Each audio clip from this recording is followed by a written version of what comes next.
Occult ভার্সে আপনাদের আরও একবার স্বাগত।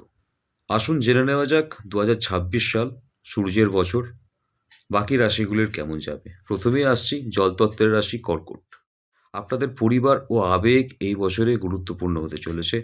মানসিক পরিধিও বৃদ্ধি পাবে।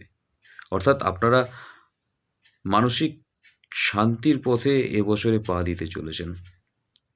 সেটা যে কোনো কারণেই হোক, কোনো কাজ আটকে থাকুক, সেই আটকে থাকা কাজ আপনাদের হবে। একই কথা বলব আমি কন্যা রাশিদের ক্ষেত্রেও। কন্যা রাশির ক্ষেত্রে কাজের চাপ এবছরে তুলনামূলক বাড়বে, কিন্তু প্রত্যাশিত ফল আপনারা এবছরে পাবেন।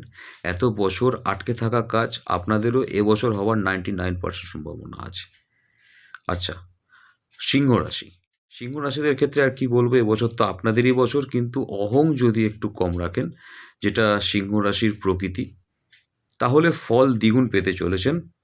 আর অবশ্যই আদিত্য হৃদয় স্তোত্রম প্রত্যেকে পাঠ করুন।